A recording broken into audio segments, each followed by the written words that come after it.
Mr. Chair, if I may continue. General Domingo, anong year po ba kayo pumasok sa service? May 1, 1990, Your Honor. May 1, 1990. Yes. Mr. Chair, for General Domingo, kailan po kayo na-assign sa PDEC? August 8, 2022, Your Honor. August 8, 2022. Prior to your assignment, General Domingo, sa PDEC, may naging assignment po ba kayo na anti-illegal drugs units or operation? Negative, sir. This is my first time to join an anti-narcotics unit. So, na-assign ka ng August 2022? Correct, sir. Yes. Ito po ba pinag-uusapan natin? Kailan nangyari ito? October 8? Exactly 2 months after my assignment, sir. Yes. October So, 8. 2 months ka pa lang. May dala ka bang personnel from the previous unit to PDEC? Wala po, sir, except my driver and security. Okay. So, dalawa lang. 4, sir. Apat. So, naitanong ko ito, Mr. Chair, kasi para sa isang general, sa isang opisyal, talagang napakahirap na in the span of 2 months,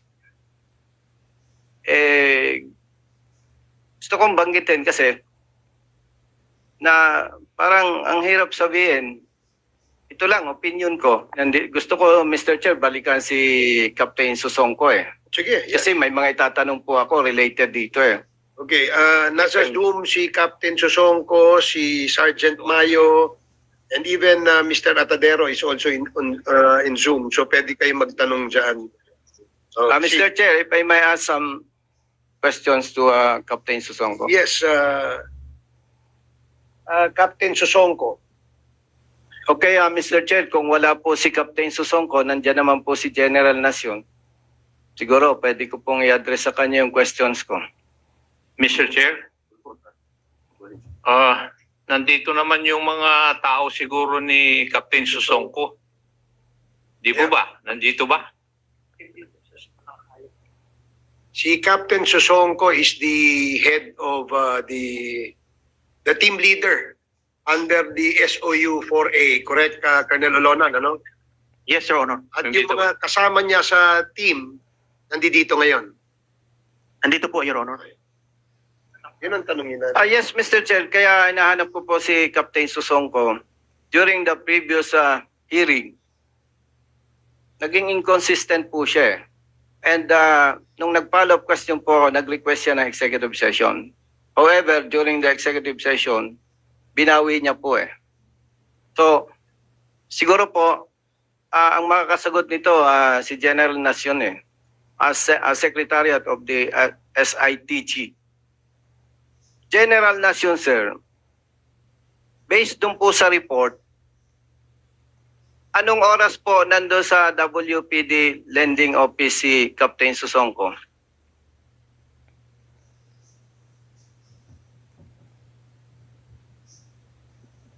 I will go back to the report, Your Honor. Is it 1:21?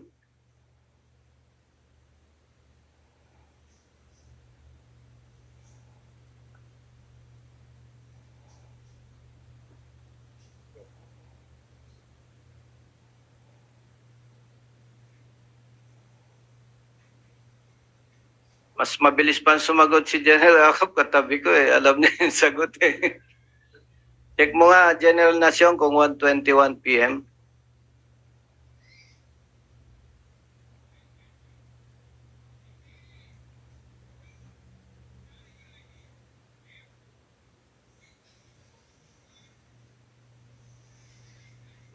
Yung ano,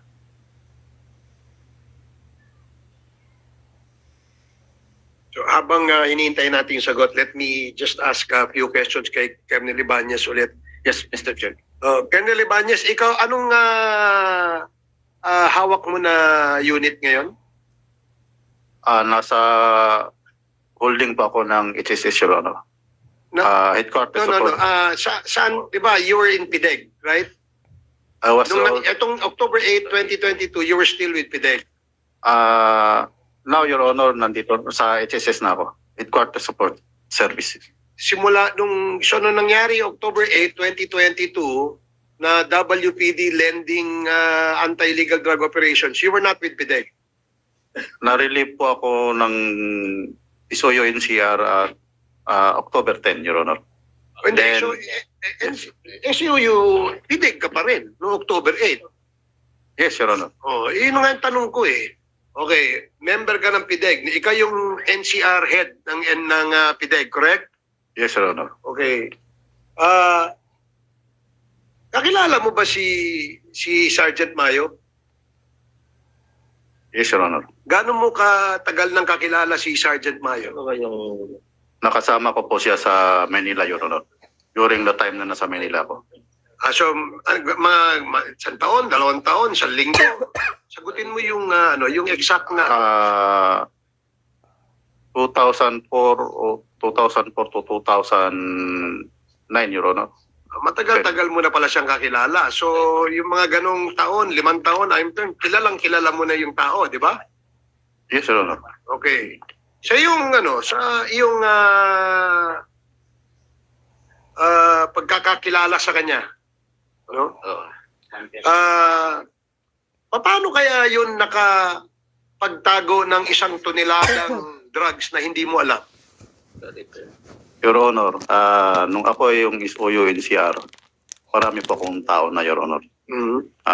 Isa lang siya doon sa nirequest ko nung naibalik ako sa PIDEG. Pero nung ako ng SOU NCR, marami po akong tao. More than 100 po ang tao ko. So bukod kay Mayo, marami ka pa ibang tao. Yes, Your Honor. So sa intelligence dun sa grupo nyo sa NCR, PIDEG, wala kang na kuhang info na merong 1 toneladang tinatago yung tao mo? Yun ang mahirap, Your Honor, yung nasa bakuran mo na mismo. Hindi mo malaman lahat, Your Honor. Yun ang problema kasi nakapokus ka sa labas. So wala kang, yan nga, ang tanong ko, wala kang intel. Wala po, Your Honor. Wala ka bang na-develop na asset, na informant, na merong nagbumulong sa'yo na, uy, yung tao mo, merong tinatagong 1 tonelada. Wala po, Your Honor. Walang ganon. Wala kang information na ganon. Yung base dun sa reports, no, that was reported out by the SILG, the Chief PNP, the PIDEG Director General, si General Domingo, apparently, yung plano na gamitin si Mayo for a follow-up operation ay nanggaling sa'yo. Totoo o hindi? Hindi po totoo, Your Honor. Okay. So, hindi sa'yo nanggaling. Kanino kaya nanggaling? Before, Your Honor, nakita naman natin doon sa, nasabi ko na po to before nung nandito ako. Yun yung result po nila sa interview o interrogation na ginawa nila. Sinong nila? Sige, pakiliwanag lang kasi nagtatahi-tahi tayo ng Yes, storya. Your Honor. Nakita ko po to sa interview sa TV nila ni Colonel Lonan at saka ni General Domingo. So ibig sabihin, yung gabing yon, yung araw na yon, bago mapakawalan si Mayo, or allegedly or apparently for a follow-up operation, wala ka ron? Nandun po ako, Your Honor. So hindi mo ako alam? po ang nautusan na gumawa ng follow-up operation, Your Honor. Ikaw ang nautusan. Yes, Your Honor. So in other words, ikaw yung nagplano na gumawa ng follow-up operation si Mayo. Hindi po, Your Honor. Ang napag-usapan po Kanino? doon. Kanino galing yung plano? Nag-open po kasi, Your Honor, na may possibility na meron pang trabaho. So, kami, Your Honor, during the time is kami yung ISOYO NCR, meron talaga kaming trabaho at that time na yun yung subject namin na sa Pasig. Naitanong naman ni General Domingo na kumusta yung Dragon. So, na-insert doon. So, kaya sabi ko, baka result doon ng interview nila kay Sergeant Mayo, kaya natanong si Dragon. Kaya nung natanong si Dragon, at ang sagot ko naman is willing, naka-ready kami kasi dapat that day talaga may schedule kami na operation. So, meron kayong talagang minamanmanan na operation sa Pasig, ibig sabihin. Meron talaga yun. Pero nung gabing nangyari na nagpaplano kung gagamitin si Mayo o hindi, nandoon ka. Yes, Your Honor. So, pero hindi ikaw ang nagsuggest kay General Domingo na gamitin si Mayo. Nung paalis na, Your Honor, na-suggest ko na kung kasi ang So, nasa pinapit ko po, Your Honor. okay. So, ang ibig sabihin, nakita mo at alam mo na tinanggalan ng posa si Mayo ng gabi ng October 8, bandang alas 7 ng gabi dahil pupunta kayo sa Pasig Operations, tama? Pupunta po sila sa Pasig Operation. Your Honor. Ay, hindi ka kasama. Hindi po. So, sino kaya kasama ni ano doon? Ni papunta sa Pasig Operation? Sino? Ang supposed to be, Your Honor, yung kasama doon is yung deputy ko. Kasi kami lang ang Sino yung nandun. deputy mo, Colonel? Si Major Salmingo, Your Honor. Asan si Major Salmingo? Major, Yes, dito ka sa tabi. Dito para mas Yes, malapit ka para- kay Congressman Gomez. Wag.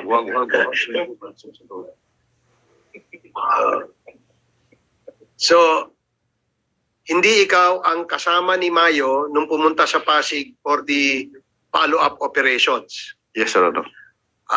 According to you, ang may hawak kay si Major Salmingo ang kasama ni Mayo doon sa Pasig. Yung supposed to be, Your Honor. Teka, ano Pero supposed to be? kasi hindi po siya natuloy, Your Honor. Teka. Can you show that picture, please? Alam nyo, ginamit nyo si Mayo eh. Okay? Inalis nyo para mawala yung kwento na si Mayo ay ang naaresto nung hapon. Gumawa kayo ng plano. At yung plano nyo, dinala nyo si Mayo doon sa Pasig para arestuhin a certain Juden Francisco. In the guise of telling the Chief PNP and Director General na meron kayong mas malaking bodega na puno ng shabu. And apparently, yung instruction na yon at yung ideyang yon galing sa'yo, Colonel Ibanez. Hindi po totoo, Your Honor. Yun na nga, tanungin kita, kanino galing yon?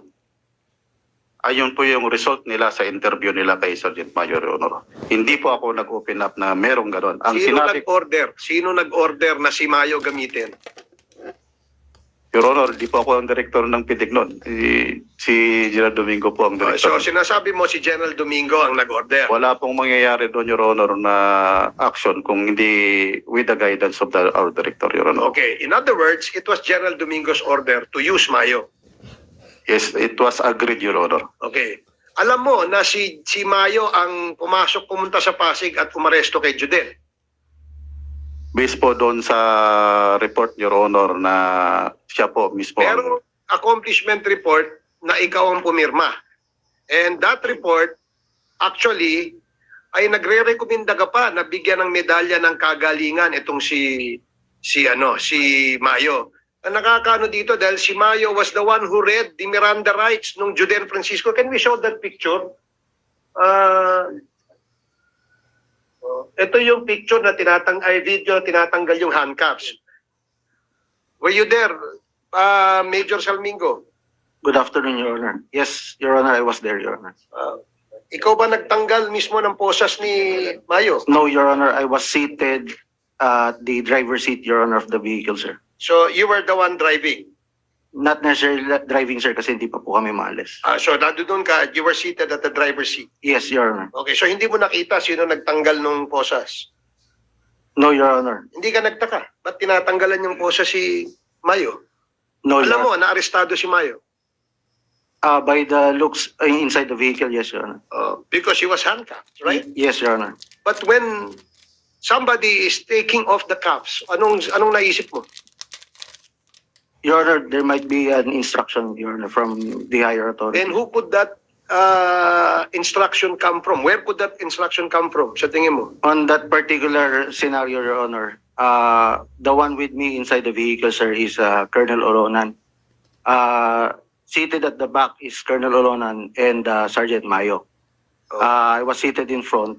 Then, after nilang mag-usap, sir, lumabas po si Colonel Oronan. I could not instruct anybody from the SOU-4A to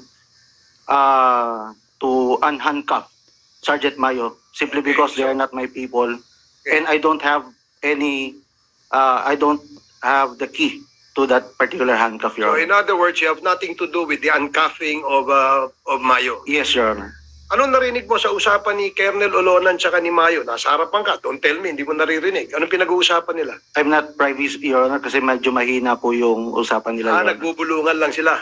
Yes, Your Honor. So ikaw, being at the front, right, maybe a few 3 meters away from Olonan, hindi mo naririnig yung usapan nila ni Mayo. Ang narinig ko lang po, Your Honor, is yung tinatanong ni Colonel Lonan kung kilala mo pa ba ako, Mayo. Oh, anong sagot ni Mayo? Yes, Your Honor. Yes lang po. Nag-affirmative lang siya. Tapos, Ayun lang po ang narinig ko, Your Honor. yun lang narinig mo. Yes po. Mga ilang minutes nakaupo dun sa likod si Colonel Olonan. Saglit lang po yun, Your Honor. Oh. Sino na unang umupo sa inyo ni Olonan sa loob ng kotse? Almost simultaneous, Your Honor. Okay, pero sino mas nauna?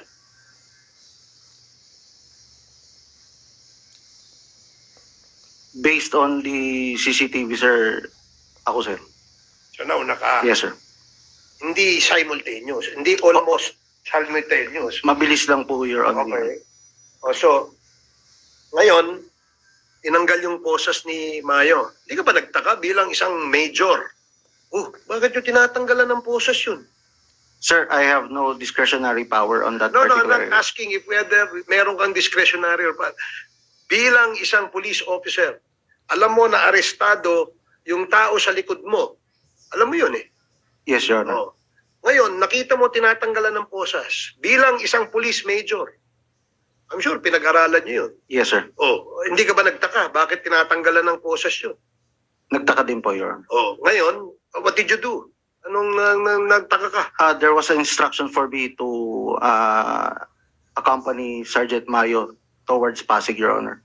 So ikaw ang nag-escort kay Mayo papunta doon. That particular incident does not push through. Did not Did push not through. push through. Can you please show the video?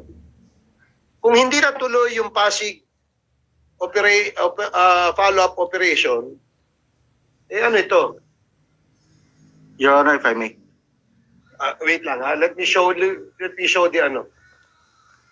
Sige, habang hinahanap nila yung video, yung clip na yun, where yun sa Pasig,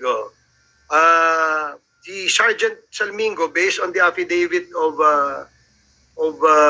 if I'm not mistaken, Colonel Gonzales, you were heard saying, tinago ko na yung mga gamit ni Mayo. And you reported that in the presence of Colonel Olonan, General Domingo, at saka General Santos, Lieutenant General Santos. Sinabi mo ba yun? Your Honor, when we arrived at around 4 p.m., there was a meeting held at the second floor. During that meeting, Your Honor, I did not join because lahat po ng taong nandun na nag-uusap ay my senior officers. I stood right next to them. Naghihintay lang po ako ng instruction. Kung may bibigay po silang instruction under my personality. After the meeting, Your Honor, I was instructed to check and retrieve some of the personal belongings of Sergeant Mayo. So I went in on the left door of the second floor. So pagpasok ko po sa second floor, Your Honor, may nakita po ako na case folders. Case folders, Your Honor, that I think part of the cases ng operations po ng PIDEG NCR. And then, Where are these documents now? iniwan ko po doon, sir, sa may second floor mismo, sir. Hindi ko po inalis sa crime scene, Your Honor. And then, since naka-open naman po lahat ng mga cabinet doon, sir, at yung aking pagpasok doon is just for checking and retrieval, plain view lang po ang ano ko. Napansin ko po ron yung old GOA uniform ni Sergeant Mayo. It was an pro-farm na upper garment, Your Honor. Okay, wait lang ha. General Domingo, nakita mo ba yung nakita ni si Major Salmingo na uniform ni Sergeant Mayo when you went up to the second floor? Yes, Your Honor, nakita ko po yun, pero hindi ko na napansin na tinago na pala. Okay. So, who gave you the instructions na itago yun? Sir, hindi po siya itinago. Kinuha ko lang po siya dun sa room, nilagay ko po sa eco bag together with the case folders.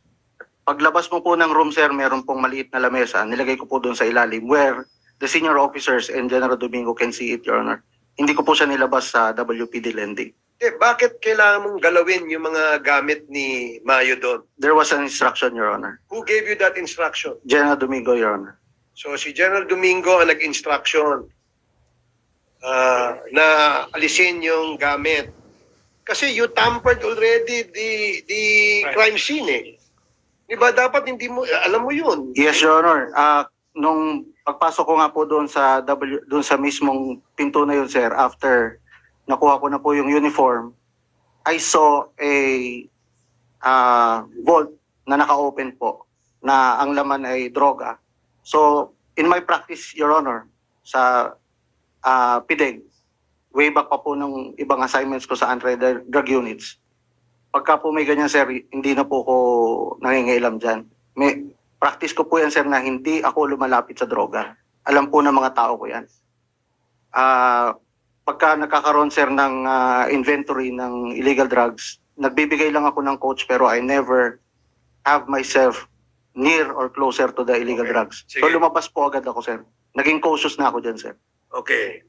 Pero ikaw yung naggumalaw ng gamit ni personal belongings ni Sergeant Mayo at inilagay mo kamo sa table. Only the upper garment and the case folders, Your Honor, with the instruction of the director, Your Honor. Bakit upper garment? Kasi may pangalan? Hindi ko na ma-recall, sir, kung that upper garment is a type C, yung may borda pong pangalan, or a type B na kailangan pa pong lagyan ng nameplate, Your Honor. Sige, okay. Ngayon, Major Salmingo, sabi mo, there was no follow-up operation sa Pasig, correct? No, Your Honor. I was supposed to drive Sergeant Mayo towards Pasig, but it did not push through, Your Honor. So there was no Pasig. No, Your Honor. I was asked to leave the car and have other people. Who asked you to leave the car? Your Honor, Sino nagsabi sa'yo, umalis ka doon sa kotse? may tumawag lang po na PNCO, sir, at sabi pinatatawag daw po ko ni Lieutenant Colonel Gonzales, Your Honor. Lieutenant Colonel Gonzales, ang pinatatawag ka ni Colonel Gonzales. Yes, sir. That was the reason kaya po bumaba ko ng sasakyan, Your Honor. Okay. General Domingo, meron bang follow-up operation sa Pasig na nangyari o wala? Ang pagkasabi sa akin, sir, ni Colonel Ibanez, meron talagang warehouse sa Pasig.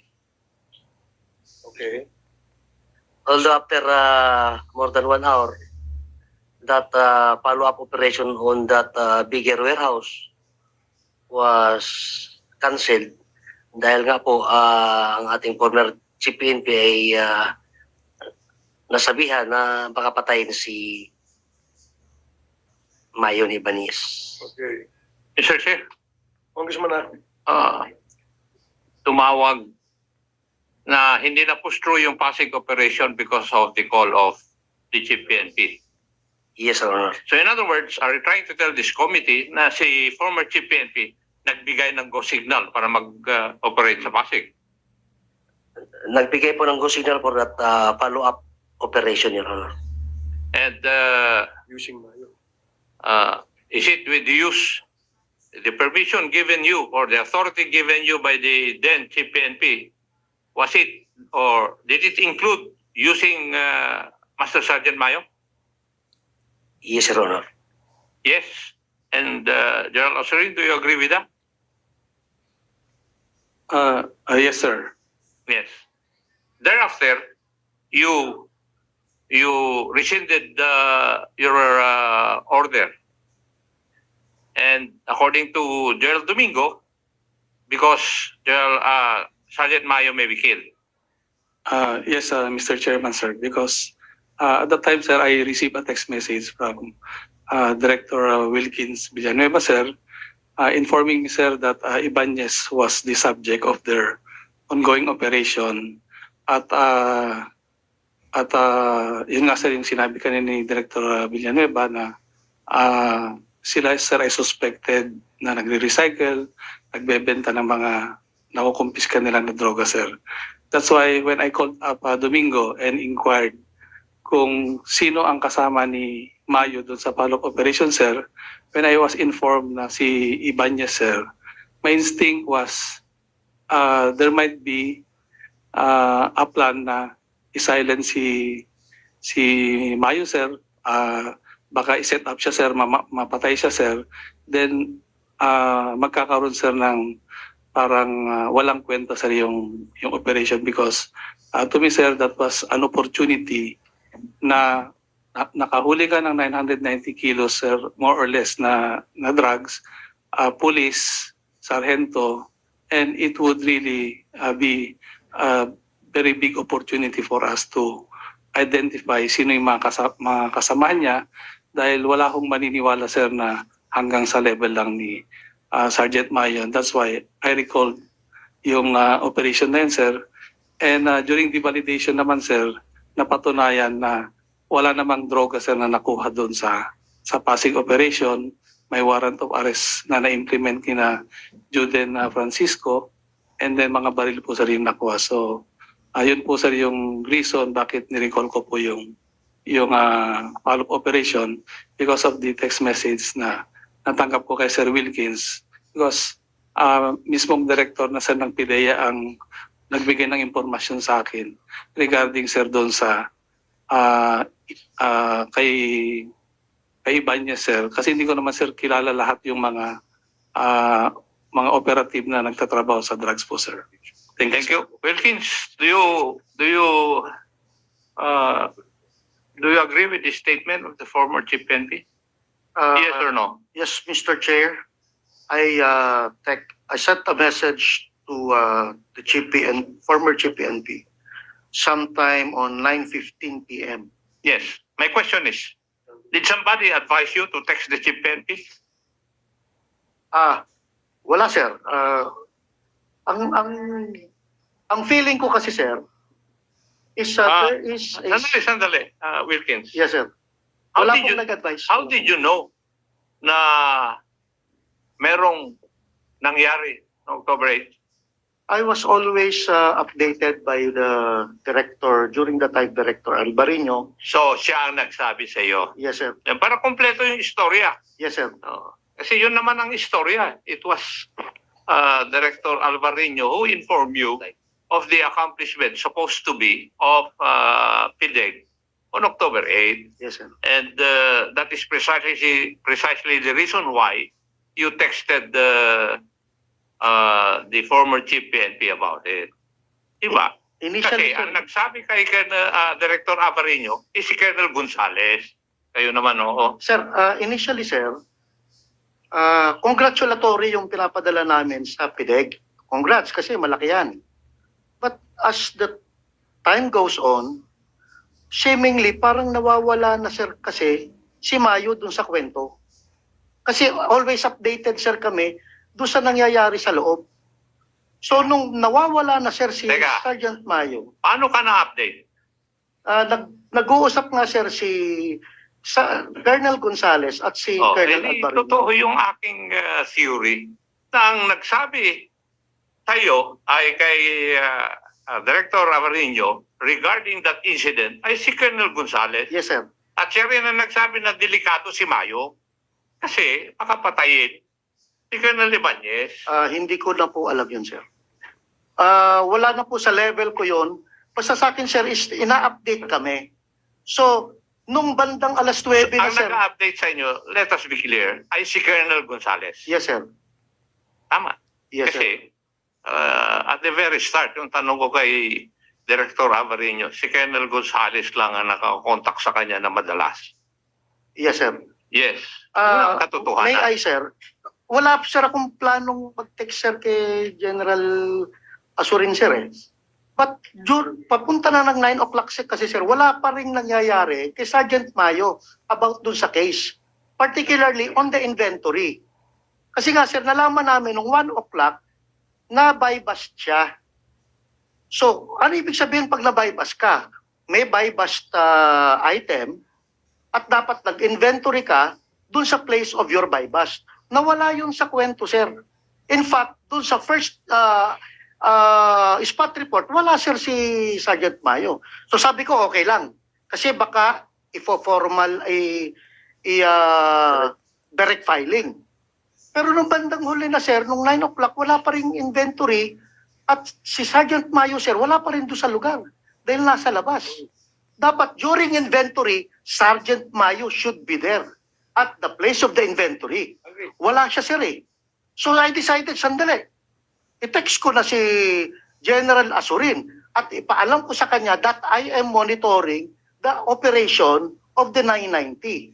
And kasama sa text ko, sir, na sinabi ko, sandali, si Ibanez ang boss niyan. Kasi, yun ang lumalabas na, sir, yun ang lumalabas na from all of our counterintelligence information, boss ni Mayo, sir, si Ibanez, eh.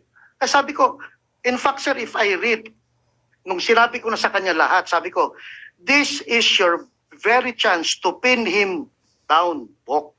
I will not stay long on my agency. My job is done. Good luck sa inyo, Bok. God bless. Kasi bago ako malis, gusto ko ma-pin down si Ibanez. That's the reason why I texted him. Hindi para makialam, sir. Hindi ko naman sinasabi makikialam. No, we're just trying to establish facts here. Yes, sir. Yes, sir. Oo, hindi naman kami nag-aakit. Yes, sir. So, Pero lumalabas na totoo yung aking theory, eh. Na ang nagbigay sa iyo ng information is si Director Avarino and the person providing the information is Colonel Gonzales. Yun lang naman ang gusto kong malaman, eh. Yes, Because that has been my theory ever since we started this investigation. That's correct. Yun ang katotohanan.